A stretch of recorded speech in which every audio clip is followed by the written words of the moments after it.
MCU का Spiderman actually में असली स्पाइडरमैन नहीं है, बिल्कुल भी नहीं है। यू कैन नॉट से Tom Holland is actually Spiderman. अब ये जो मेरा कंट्रोवर्शियल ओपिनियन था ना, काफी लोग इसको सुनने के बाद ऑफेंड हो जाएंगे। उनको लगेगा कि नहीं यार, मार्वल वालों ने टॉम हॉलैंड को ऐसे थोड़ी चुना है, उनके अंदर कोई टैलेंट होगा, कोई बात होगी, और मेरे हिसाब से तो टॉम हॉलैंड बेस्ट स्पाइडरमैन है। लेकिन मैं इस बात पे एग्री नहीं करता। आज मैं आपको बताऊंगा रियल स्पाइडरमैन की कहानी और किस तरह से जो रियल स्पाइडरमैन फैन है उनको टॉम हॉलैंड से बहुत ज्यादा दिक्कत है। आज हम ब्रेक डाउन करेंगे एमसीयू स्पाइडरमैन का और मैं आपको बताऊंगा कि क्यों मुझे स्पाइडरमैन बिल्कुल भी पसंद नहीं है। हे गाइस, मैं हूं Sachin Nigam and let's begin this video.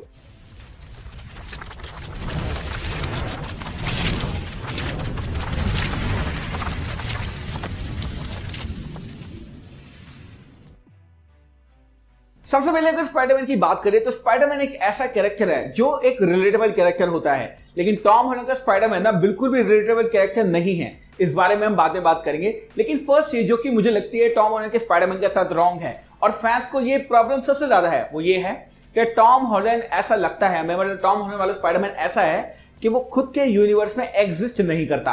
अब टोबी मैगवायर वाली फिल्म उठा के देख लो, चाहे टार्ज़न फिल्म उठा के देख लो, दोनों फिल्मों के अंदर आपने एक चीज गौर की होगी, वो ये है कि स्पाइडरमैन अपने खुद के वर्ल्ड में था। जो सारी की सारी स्टोरीज थी वो स्पाइडरमैन के अराउंड ही घूमती थी, चाहे अच्छी बात हो, चाहे बुरी बात हो, चाहे कोई भी प्रॉब्लम हो पीटर पार्कर की लाइफ में, वो सारी की सारी जो प्रॉब्लम होती थी वो पीटर पार्कर की खुद की प्रॉब्लम होती थी।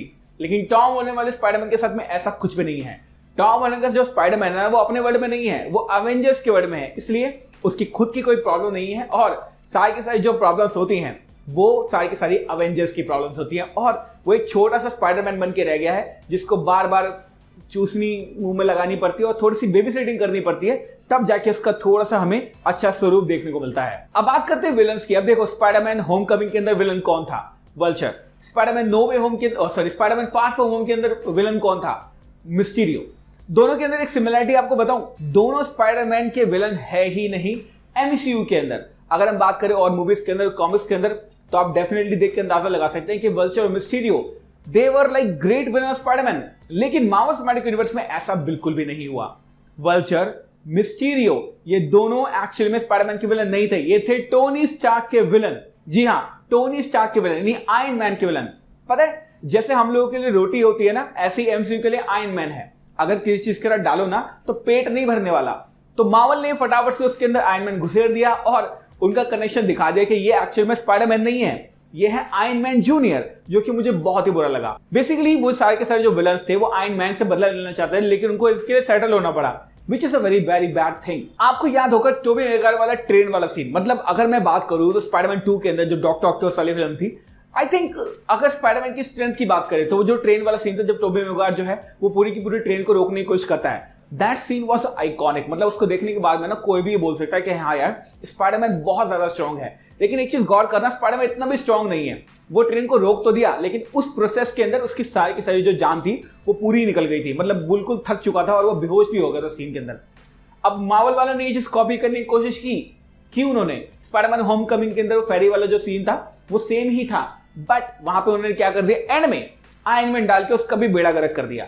अब वहां पे लोगों को ऐसा लग रहा था कि यार स्पाइडरमैन फेरी को रोक लेगा, वाओ यार स्पाइडरमैन की स्टैंडअलोन मूवी है, बट हुआ क्या, आयरन मैन आया और उसकी फिर से मदद कर दी। तो जो सारी की सारी चीजें जो बिल्डअप बनाता था कि हाँ स्पाइडरमैन की पावर देखने को मिलेगी, वो नहीं देखने को मिली। It was a waste opportunity. मैं हमेशा से कहता हूं कि स्पाइडरमैन एक ऐसा कैरेक्टर है जो कि एक रिलेटेबल कैरेक्टर है। अब देखो, रिलेटेबल कैरेक्टर कैसे है कॉमिक्स के अंदर, और खासकर मैं आपको जरूर बताऊंगा कि मेरे हिसाब से जो स्पाइडरमैन की अभी तक की ग्रेटेस्ट लाइव एक्शन परफॉर्मेंस रही है ना, लाइव एक्शन तो नहीं कहूंगा, गेम यूनिवर्स के अंदर, वो रही है PS4 वाले स्पाइडरमैन की। आप उस स्पाइडरमैन को देख सकते हैं, उसके पास बिल्स में भरने के लिए उसके जिसमें फूटी कौड़ी नहीं है, कभी कभार उसको शेल्टर में, फीस्ट में रात गुजारनी पड़ती है, एमजेस से नाराज है, किंग पिन, सारे के सारे विलन उसके ऊपर पीछे हाथ धोके पड़े हुए हैं। ये एक रिलेटेबल कैरेक्टर है। क्या टॉम हॉलैंड के स्पाइडरमैन से आप रिलेट कर सकते हो? उसको बंदे को आज तक एमसीयू के अंदर किसी भी प्रॉब्लम को फेस आउट नहीं करना पड़ा है, पीछे कोई ना कोई है खड़ा हुआ। अगर स्पाइडरमैन होमकमिंग की बात करें तो हमें पता है आयरन मैन खड़ा हुआ था, स्पाइडरमैन फार फ्रॉम होम की बात करें तो हैप्पी और निक फ्यूरी खड़े हुए थे, और अब स्पाइडरमैन नो वे होम के अंदर सोनी और मार्वल की इतनी फटी पड़ी है कि उन्होंने देख लिया है और जान लिया है कि टॉम हॉलैंड इस मूवी के अंदर अकेले कुछ नहीं कर पाएगा, इसलिए हमारे टोबी और हमारे एंड्रू दोनों को लेकर आए हैं, क्योंकि उनको पता है कि अकेले टॉम हॉलैंड का जो स्पाइडरमैन है वो काम कर ही नहीं सकता। उनको ये बात पता है and that's why they are introducing Tobey and Andrew in Spiderman No Way Home. आपको पता है कि स्पाइडरमैन 3 जब डिसाइड की गई थी तब मैंने आपको लास्ट ईयर आपको बताया था कि स्पाइडरमैन 3 की कहानी क्या होने वाली है। स्पाइडरमैन 3 की जो कहानी होने वाली थी वो क्रेवन द हंटर के ऊपर बेस्ड होने वाली थी। यानी क्रेवन द हंटर जो है वो जो हमारा पीटर पार्कर है पीटर पार्कर है टॉम हॉलैंड वाला, उसके पीछे आएगा और उसको मारने की कोशिश करेगा। लेकिन सोनी मार्वल को ये पता चल चुका था कि भाई अगर अकेले टॉम हॉलैंड को छोड़ दिया ना, क्योंकि आयरन मैन तो है नहीं, और अगर वो भाग जाएगा घर से तो हैप्पी और निक फ्यूरी भी नहीं आएगा, तो टॉम हॉलैंड सर्वाइव कैसे करेगा। इसलिए उन्होंने सब कुछ चेंज करके बना दी स्पाइडरमैन नो वे होम, जो कि एक मल्टीवर्सल मूवी है। एंड नाउ यू नो, आपको पता चल चुका है कि क्यों जो हमारा सोनी है और मार्वल है ना, उनको खुद को टॉम हॉलैंड के स्पाइडरमैन में बिल्कुल भी बिलीव नहीं है। वो खुद थोड़ा सा डरते हैं, थोड़ा सा शर्माते हैं। उनको पता है ये बात कि टॉम हॉलैंड का स्पाइडरमैन अकेले काम कर ही नहीं सकता, इसलिए ही साइड कैरेक्टर दिए जाते हैं और इसलिए ही उसके सामने उसको रखा जाता है ताकि ये मूवी थोड़ी बहुत चल सके। चलो थोड़ी सी बात कर लेते हैं स्विंग सीन्स के बारे में। अब आप देखो टोबी मैगवायर वाले जो सीन्स थे ना स्विंगिंग वाले, वो इतने मस्त थे ना, मतलब उनको देख के कोई बोलेगा यार क्या स्पाइडरमैन है, वाह। साथ साथ टार्ज़न के अंदर जो स्विंगिंग सीन थे ना, मतलब जब वो झूलता है अपने घर से, आई थिंक अभी तक के बेस्ट सीन जो है वो टार्ज़न के अंदर है मेरे हिसाब से। CGI हो कुछ भी हो, इट वॉज बेस्ट। लेकिन MCU के अंदर अगेन टॉम हॉलैंड की जो स्विंगिंग सीन है ना, बहुत ज्यादा बुरे हैं, बहुत ज्यादा बेकार हैं। कैमरा हमेशा दूर भागता रहता है उससे, पता नहीं क्यों। कैमरा जो है उसको चिपका के रखना चाहिए स्पाइडरमैन से, ताकि आप यानी ऑडियंस खुद फील करे कि यार हम भी स्पाइडरमैन हैं, उसकी तरह जा रहे हैं। लेकिन जो कैमरा है ना टॉम हॉलैंड के ऊपर, वो ऐसे रखा जाता है कि वो दूर दूर है, छोटा छोटा है, बड़ा ही अजीब मुझे लगता है। यहां तक कि फाइट सीन की बात करें तो फाइट सीन भी बिल्कुल बेकार है। अब स्पाइडरमैन 1 की बात कर लो, चाहे स्पाइडरमैन 2 की बात कर लो, चाहे स्पाइडरमैन 3 की बात कर लो, टार्ज़न वाली यूनिवर्स की बात कर लो, वहां पर जो स्पाइडरमैन के फाइटिंग सीन थे ना बहुत ही अच्छे थे, घूसा लाश सब कुछ मारी जाती थी। लेकिन यहां पर अगेन टॉम हॉलैंड का स्पाइडरमैन क्या करता है, बस जाला फेंकता है, इसके अलावा कुछ नहीं करता। मोस्टली फाइट सीन के अंदर क्या है, जाला। एंड वाले फल्चर फाइट के सीन के अंदर क्या किया, जाला। मिस्टीरियो वाले फाइट सीन के अंदर एंड में पीटर टिंगल यानी जो हमारा एक तरह से स्पाइडर सेंस होता है उसका इस्तेमाल बहुत अच्छा था, बट एंड में उसको शुरुआत कैसे की, जाला। तो मुझे समझ में नहीं आता कि एक्चुअली में टॉम हॉलैंड वाली ये जो मूवीज हैं इनके अंदर सोनी वाले मार्वल वाले इस बात पर ध्यान क्यों नहीं देते कि हम अच्छे एक्शन सीन भी नहीं डाल रहे हैं यार, बंदा देखेगा तो क्या देखेगा।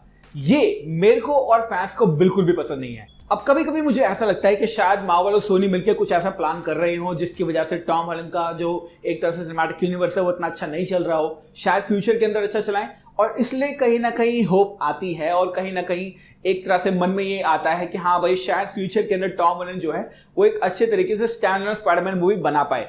मैं ये नहीं कहूंगा कि टॉम हॉलैंड जो है एक बेकार स्पाइडरमैन है, बट हाँ जो स्पाइडरमैन को स्पाइडरमैन बनाती है ना, 10 क्वालिटी अगर होंगी तो टॉम हॉलैंड के अंदर ना 8 भी नहीं है मेरे हिसाब से, 8 भी नहीं है मेरे हिसाब से। तो यहां पर ये प्रॉब्लम हो सकती है। काफी फैन ये कहते हैं कि जो हमारा टोबी मैगवायर था वो बेस्ट पीटर पार्कर था, काफी लोग ये कहते हैं कि जो हमारा एंड्रू गारफील्ड था वो बेस्ट स्पाइडरमैन था, और काफी लोग ये कहते हैं कि जो टॉम हॉलैंड है ना वो दोनों का कॉम्बिनेशन है। मैं बिल्कुल एग्री नहीं करता इस बात से। मेरे हिसाब से टोबी मैगवायर, अब बचपन में चाहे उसका बायस मान लो कुछ भी, मैं छोटा था मैंने उनको देखा, it was lovely. Tobey Maguire was the best Spiderman ever, I stand by on this thing. लेकिन कहीं ना कहीं ऐसा मुझे लगता है कि टॉम हॉलैंड को कहीं ना कहीं इंप्रूव करने की जरूरत है, थोड़ा सा अपने आप को स्टैंड अलोन रख के कहानी को बिल्डअप करने की जरूरत है, और इसमें वो कुछ नहीं कर सकते, इसमें सब कुछ करना पड़ेगा मार्वल को और सोनी को मिलकर। तो हाँ, अगर मार्वल और सोनी वाला कोई भी बंदा ये देख रहा है, भाई स्पाइडरमैन को इंप्रूव करो, अदरवाइज स्पाइडरमैन का जो नाम है ना वही खराब कर देगा बेचारा टॉम हॉलैंड। अब देखो इन दी एंड में ये कहूंगा कि ये कोई डिस नहीं था, कोई रेंट नहीं था, कोई रोस्ट नहीं था टॉम हॉलैंड के स्पाइडरमैन के ऊपर। ये सिर्फ और सिर्फ फीलिंग्स थी एक स्पाइडरमैन फैन की, क्योंकि मैं एक्चुअली में स्पाइडरमैन का बहुत ही बड़ा फैन हूं। मोस्टली लोग हैं, अगर मैं पूरी दुनिया की बात करूं ना तो पूरी दुनिया के अंदर शायद सुपरमैन, स्पाइडरमैन और बैटमैन को सब लोग जानते होंगे। तो ये कुछ ऐसे कैरेक्टर हैं जो कि मार्वल ने ना अपने एक तरह से नाम इनके ऊपर सेट किए हैं, तो एटलीस्ट इन कैरेक्टर्स की बेइज्जती मार्वल को नहीं करनी चाहिए। तो हाँ, इन दी एंड फैंस को ये सारी की सारी प्रॉब्लम्स है, मैं तो एक जरिया हूं आपको बताने का। अब आप मुझे कमेंट सेक्शन में बताना कि क्या आप एक्चुअली में एग्री करते हो कि हाँ भाई ये प्रॉब्लम्स है सारी की सारी एमसी के स्पाइडरमैन से, और नहीं है तो कोई बात नहीं, it was my opinion. Thank you so much for watching this video guys. मैं हूं सचिन निगम, मिलूंगा आपसे अगली वीडियो के अंदर। Bye guys, take care, love you all and have a great amazing day.